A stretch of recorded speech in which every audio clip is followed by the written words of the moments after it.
Cutter master Satkhira cyanide the ফিজের নামের সাথে যুক্ত হয়েছে নতুন নাম কিং অফ ডেথ ওভার্স। টি-20তে সবচেয়ে বেশি ৭৬ উইকেট ডেথ ওভারে নিয়েছেন মোস্তাফিজুর রহমান। দলের বিপদে সব সময় অধিনায়কের আস্থার জায়গাতেও এই বাঁহাতি পেসার। এশিয়া কাপে চলছে মোস্তাফিজের ম্যাজিক।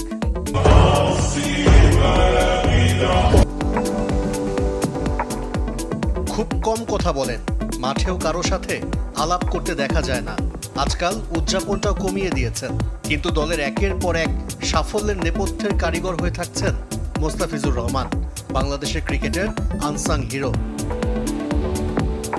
কাটার মাস্টার সাতক্ষীরা সায়ানাইডের পর আরও একটি পদবি যুক্ত হয়েছে মোস্তাফিজের সাথে, king of death overs. Shakib Al হাসানের সমান ১৪৯ উইকেট নিয়েছেন, যার মধ্যে ৭৬ উইকেট ডেথ ওভারে। ১৬ থেকে ২০ ওভারের মধ্যে সবচেয়ে বেশি ডট বলও মোস্তাফিজের। শ্রীলঙ্কার বিপক্ষে শেষ ম্যাচে প্রথম ওভারে মাত্র ৩ রান, পরের ওভারে কুশাল পেরেরাকে বিদায় করে জুটি ভেঙেছেন।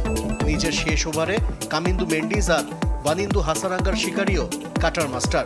দল যখনই বিপদে পড়ে তখনই ত্রাতা মোস্তাফিজ। উনি যখনই বোলিং করে টিম তখন একটা ক্রাঞ্চ সিচুয়েশনে থাকে, মানে সবসময় বিপদের সময় বোলিংয়ে আসে আর ম্যাক্সিমাম টাইম ডেলিভারিও করে। তো আমার মনে হয় ম্যাচ প্লেয়ার টিমের ক্রাঞ্চ সিচুয়েশনে খুব অনেক বেশি ইম্প্যাক্টফুল। মোস্তাফিজুর রহমান একাদশে মানে বাংলাদেশের উৎসব। অন্তত ২০২৫ সালটা এভাবেই কেটেছে। চলতি বছর যে ১১ টি-20 খেলেছেন দ্য ফিজ, টাইগাররা হেরেছে মাত্র ১ ম্যাচে।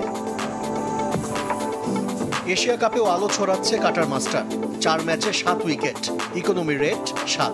তবে এখনো ম্যাচ সেরার পুরস্কার হাতে ওঠেনি।